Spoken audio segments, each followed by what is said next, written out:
Alô, meu nome é André e eu vou estar gravando para vocês uma aula sobre a teoria das gestões na gestão de operações.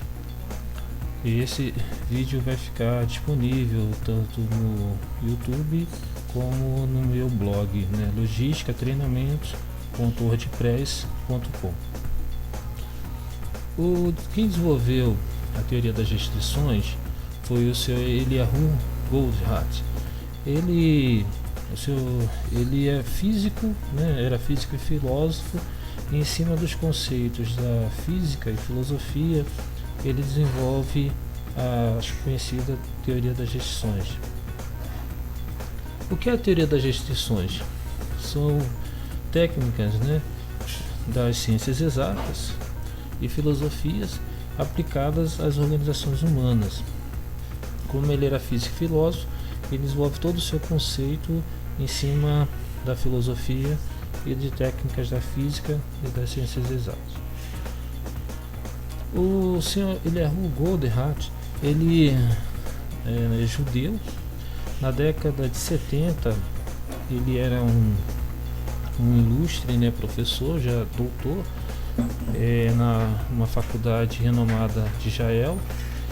Ele desenvolve um software chamado OPT, e nesse software ele desenvolve uma parceria com um grande empresário dos Estados Unidos, e esse empresário, junto com esse empresário dos Estados Unidos, ele começa a difundir, a vender o seu software. Mas só que com o passar do tempo as pessoas não entendiam, as empresas não entendiam o funcionamento, a lógica do software dele, e porque o software pedia para que algumas máquinas ficassem paradas, e quando a empresa deixava essas máquinas paradas, a sua saída de linha, ela aumentava, enquanto que se todas as máquinas trabalhassem na sua capacidade máxima, a saída, né, a sua eficácia, ela era menor. Ele tentava explicar, mas as pessoas não compreendiam bem, né, o motivo. Então ele escreve um livro em 1985 chamado A Meta, e onde ele tenta relatar todos os conceitos. Esse livro A Meta, ele é escrito em forma de romance, apesar de ser um livro de administração, ele é escrito na forma de um romance, e ele relata através, né, o Goldratt, como ele é físico e filósofo, ele usa um método socrático para explicar o que é a teoria das restrições. Depois disso ele escreve vários livros, né? Boa parte dos livros dele são escritos em forma de romance. Ele escreve vários livros, porque ele entende, né, como o livro da Meta ele fez muito sucesso, ele compreende o seguinte, que o seu diferencial não estava no software, mas sim no conceito que ele havia criado. E ele cria um instituto para desenvolver os conceitos da teoria das restrições, e para que as empresas pudessem aplicar, né, mesmo sem o software, pudesse aplicar. A teoria das restrições, ela, com o passar do tempo, ela teve sua aplicação não só para a área de manufatura, mas para a área de marketing, para a área de projetos, gestão daqueles suprimentos, e várias aplicações de distribuição, e várias aplicações para várias áreas aí. A teoria das gestões, toda a teoria das gestões já está pautada em 4 princípios muito simples, e esses princípios são a base de toda a teoria das gestões. Em todas as melhorias, sempre a base é a mesma, são esses 4 princípios que nós vamos estar falando. O primeiro princípio se chama simplicidade inerente.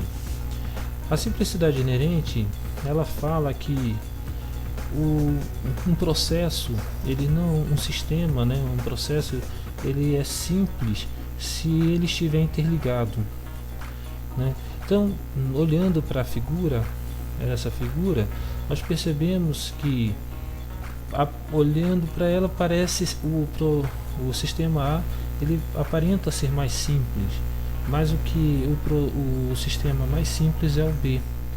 Porque o sistema B, apesar de ser mais difícil de explicar, ele é mais simples porque ele está todo interligado. Como ele está interligado, o que acontece? Se eu identifico a restrição e essa restrição ela é eliminada, todo o sistema ele é beneficiado. O segundo conceito, né, é a harmonia, onde a teoria das restrições ela entende que um problema ele não deve ser entendido como uma reclamação, né, algo que nos incomoda, mas sim como um conflito que nos impede de alcançarmos nosso objetivo. Então, para os administradores, muitas vezes eles entendem que um problema ele é algo que é uma pessoa, né, se torna algo pessoal. A teoria das gestões fala não, nós devemos entender, né, devemos identificar o problema como um conflito. É algo que está me impedindo de alcançar isso, de alcançar meu objetivo, que é crescer. Aí ele dá um exemplo aqui. Um sistema de distribuição. Nesse caso, os armazéns eles sofrem com falta de estoque. Qual o objetivo de um sistema, qualquer empresa, qualquer sistema produtivo? É ter lucro, ser lucrativo. Qual é a condição necessária para ser lucrativo? Reduzir os custos ou proteger as vendas. Então nós temos duas formas distintas de trabalhar. Qual o pré-requisito para essa condição necessária? Então para reduzir os custos eu teria que ter menos inventário. Entretanto, para proteger a venda eu teria que ter mais inventário. O fato de ter duas situações que são conflitantes, né, são antagônicas, faz com que ocorra um conflito entre as áreas, porque ou eu tenho mais inventário ou eu tenho menos inventário. A teoria das gestões fala que quando nós chegamos nesse ponto, nós devemos identificar o que é o pressuposto falso. Qual é o pressuposto falso? O que é um pressuposto falso? O pressuposto falso é aquilo que você acredita que é certo, que é verdadeiro, mas está errado. No caso aqui, nosso pressuposto falso é ter mais inventário. O que me garante que ter mais inventário vai fazer com que eu atenda, né, proteja as vendas? Na verdade, o que vai proteger a venda é ter um controle mais apurado deste inventário, não ter mais inventário. Então, quando eu resolvo este conflito, quer dizer que esse ter mais inventário ele é uma mentira, ele deixa de existir, o conflito automaticamente ele também deixa de existir e o sistema ele entra em harmonia. O terceiro conceito fala sobre respeito. Então a teoria das gestões fala que nós devemos respeitar as pessoas, porque mesmo quando elas fazem coisas erradas, não quer dizer que elas estão fazendo coisas erradas porque elas querem, mas é porque elas são levadas a isso. Aí ele dá um exemplo que diz assim, né, o fluxo de caixa está baixo. Por que o fluxo de caixa da empresa está baixo? Porque tem um comportamento errado. Compras, ele está pedindo material em demasia, pedindo material em excesso. Qual é a crença comum que as pessoas acreditam? Vamos culpar o comprador, né? Ele está errado. O comprador ele é relapso, ele é incompetente. Mas como que a teoria das gestões vê isso? Ele vê que existe um conflito não resolvido, algo que precisa ser trabalhado.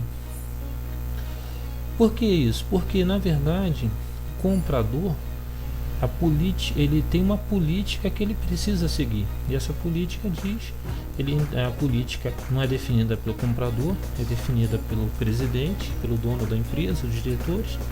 Nessa política eles acreditam que o fornecedor ele oferece desconto por volume e com isso o custo por peça reduz com o aumento do volume. Isto é uma verdade. Contabilmente o custo diminui.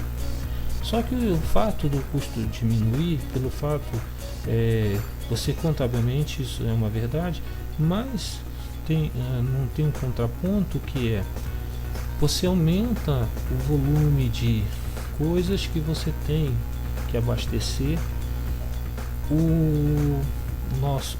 Quando nós compramos, né, um produto, esse produto se torna um ativo da empresa. E por ele ser um ativo, a matéria-prima, ela tem um lead time, um tempo para ela ser processada e ela virar novamente dinheiro. Então até ela se tornar dinheiro demora um certo tempo. Então esse volume alto que a empresa acaba gastando, né, ele demora para retornar para a empresa. Com isso ele se torna acaba prejudicando o fluxo de caixa da própria empresa. Então quem está errado é o comprador ou é o presidente, né? Na verdade quem está errado aí é a política da empresa que foi elaborada pelo presidente, pelo dono da empresa e também pelos seus diretores, e não o comprador. O quarto pilar, né, ele fala sobre processo de melhoria. Então, a teoria das gestões acredita que toda empresa ela tem condições de crescer. Ela deve sempre buscar o crescimento, mas também com estabilidade. Uma empresa, ela parte do princípio que todo país ele cresce, né? Tem o seu PIB, ele cresce uma taxa por ano. E se um país consegue crescer, digamos, 3% ao ano, e a empresa ela não conseguir crescer essa mesma taxa, na verdade ela está perdendo mercado, porque se o poder aquisitivo das pessoas, das empresas cresceu em 3%, ela deveria pelo menos ter crescido também 3%. A teoria das gestões acredita que a empresa ela deve sempre buscar, né, o crescimento. Que crescimento é esse? Muitas empresas elas às vezes confundem, pensam que elas são o seu objetivo é reduzir o seu custo operacional. Na verdade não é isso. O verdadeiro objetivo da empresa é vender mais, crescer, né, continuamente. Quando a empresa ela busca constantemente a redução dos seus custos, ela às vezes acaba se enfraquecendo. A teoria das gestões ela não defende que a empresa deve crescer sem critério, mas ela acredita que a empresa ela deve crescer, buscar a um custo compatível, mas o custo não deve ser o objetivo. A redução do custo não deve ser o objetivo principal da empresa. Se a empresa tiver que arcar com um certo custo para crescer, com certeza isso será vantajoso para ela. Na teoria das gestões existem dois mundos, né? Existe um mundo que ele chama de mundo do custo, um outro mundo que ele chama de mundo do ganho. Que o mundo do custo é a empresa ela focar no custo, buscar a máxima eficiência local. O mundo do ganho é você buscar a eficiência global do sistema como um todo, é você procurar sempre crescer. Ele dá um exemplo aqui, né? Ele vê a empresa como elos. Então a teoria das gestões do mundo do custo quando a empresa ela se empenha tanto em reduzir os seus custos operacionais de forma local, e quando ela faz isso ela acaba enfraquecendo, né, a corrente. que a empresa é vista como elos, como uma corrente. E a teoria das gestões, ela pensa assim, ó, você deve, para fortalecer a corrente, você, ao invés de reduzir, né, o custo, quando eu estou reduzindo o custo, eu estou enfraquecendo a corrente, você deve fortalecer. Então, se eu quero reduzir o custo operacional de forma global, eu devo, no primeiro momento, às vezes, fortalecer. Mas fortalecer aonde? Eu vou fortalecer apenas um elo, porque se eu estico uma corrente, ela vai arrebentar em apenas um ponto. Então esse ponto é o ponto mais fraco, é o elo mais fraco. Esse elo mais fraco seria a sua restrição. Quando eu fortaleço a restrição, identifico essa restrição e a fortaleço, automaticamente toda a corrente ela vai ser beneficiada. Isso quer dizer que a empresa ela vai conseguir atender a um maior volume de pedidos com uma melhor qualidade. O processo de melhoria contínua da teoria das gestões, ela segue 5 passos, sempre vão ser esses passos.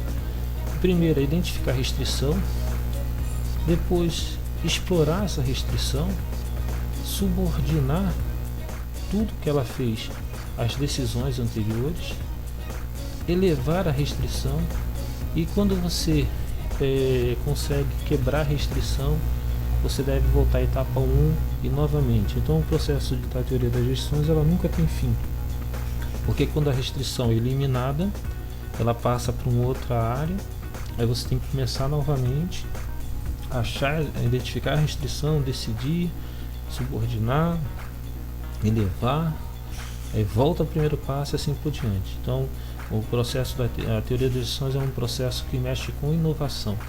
Você constantemente tem que estar repensando a sua empresa. Aí ele dá um exemplo aqui do livro A Bússola Financeira, né, do autor Thomas Colbert, falando sobre o mundo do custo e o mundo do ganho.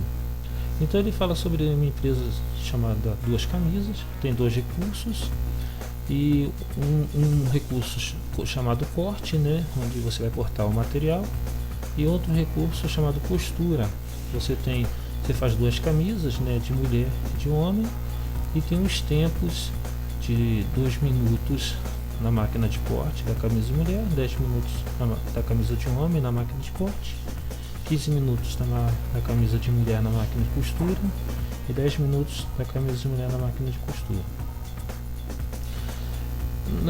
Nesse exercício, ele considera que você tem uma demanda de 120 camisas de mulher e 120 camisas de homem. E todas essas camisas, se eu conseguir fabricar, todas elas serão vendidas. Você tem um custo de 105 camisas de mulher, 100 de camisas de homem, 45 custo da matéria-prima da camisa de mulher e 50 reais da camisa de homem. Os operadores trabalham 2.400 minutos por semana nessa empresa, e essa demanda é também a demanda semanal. 120 camisas de mulher e 120 camisas de homens é a demanda semanal, e nós temos uma despesa operacional semanal de R$10.500. Se nós fizermos as contas, nós vamos chegar a uma capacidade na máquina de corte de 1.440 minutos e 3.000 minutos na máquina de costura. Isso significa que a máquina de costura ela é a nossa restrição, porque o operador está disponível 2.400 minutos, mas eu preciso de 3.000 minutos para fazer as 240 camisas. Com isso, se nós fizéssemos as contas, digamos que nós optamos por fazer 120 camisas da camisa de mulher, que nos dá um maior retorno, né? Vou voltar o slide aqui. Se você observar 105 menos 45, você ganha R$60 para fazer a camisa de mulher. 100 menos 50, você ganha R$50 para fazer a camisa do homem.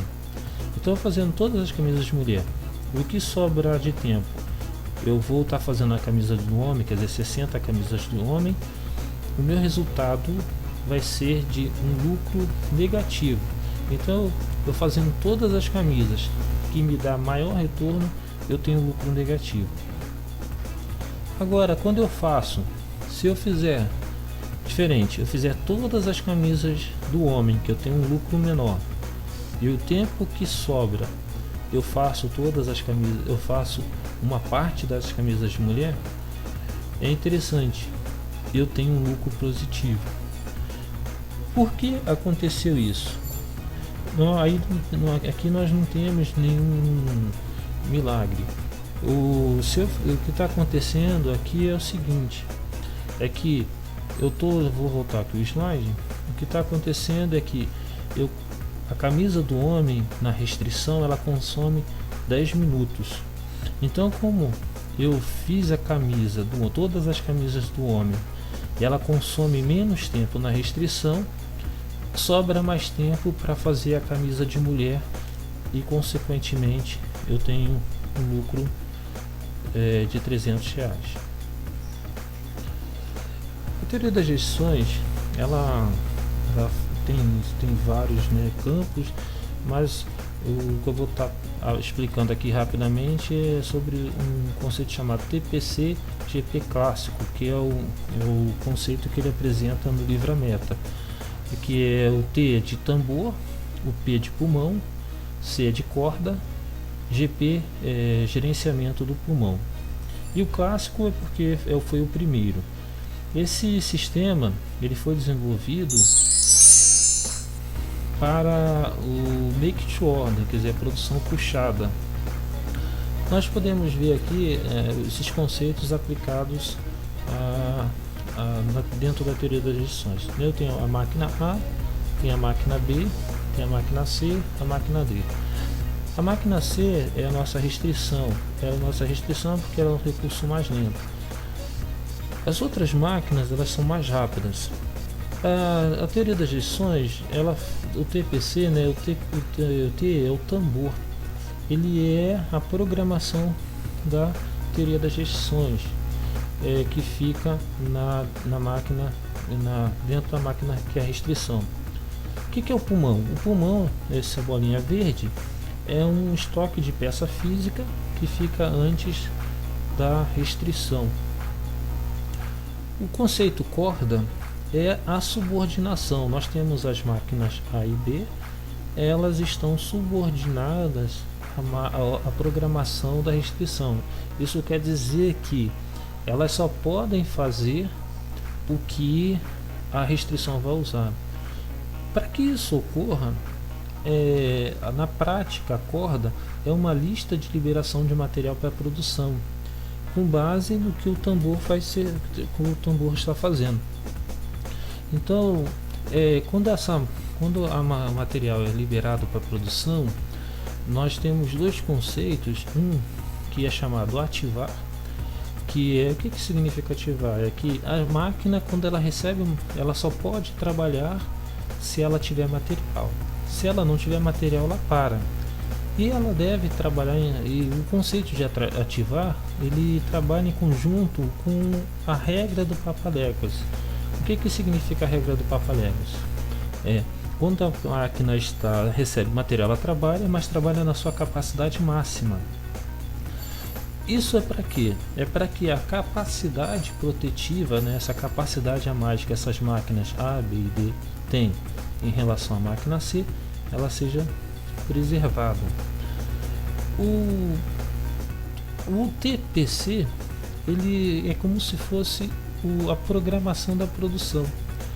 Nas máquinas aonde não tem e não são restrição, elas não têm uma programação. Como que eu faço o gerenciamento das máquinas A, B e D? Esse controle vai ser feito por um negócio chamado gerenciamento do pulmão. Esse gerenciamento do pulmão ele trabalha com status, um status verde, amarelo e vermelho. O que é esse status? A peça, quando ela entra, se ela tiver no status verde, significa que aquela peça está ok. Se ela passa para o status amarelo, ela deve ter uma atenção, mas a produção, né, quem controla a produção, o PCP não deve fazer nada, só deve ter atenção. Se esse produto ele não chegar, né, até o limite do status amarelo, não chegar no pulmão de peças, quer dizer, ele entrou no status vermelho, esse produto, a pessoa responsável, quer dizer, o PCP, ele deve ir até a produção e deve acelerar esse pedido, porque se ele não for acelerado, provavelmente talvez esse pedido não vai ser entregue dentro do prazo combinado. A programação da teoria das gestões, ela funciona da seguinte maneira: você recebe um pedido, né, da área de vendas. Essa área de vendas, ela passa esse pedido para o PCP, que conforme, porque a restrição, ela é que dita o ritmo da fábrica. Então a pessoa da PCP, ele vai encaixar esse pedido de vendas dentro da programação da restrição e vai passar a data de entrega para vendas. A data de entrega vai ser tal dia, com base na programação do tambor, da programação da restrição. E através dessa programação, ele também vai determinar o dia e a hora que os materiais, a matéria-prima, devem ser entregues para a máquina A. Então, pessoal, espero que vocês tenham tido assim um breve esclarecimento, né, do que significa a teoria das gestões. A teoria das gestões é um tema bem agradável, bem interessante. Se vocês tiverem interesse em conhecer mais, aconselho que leia o livro A Meta.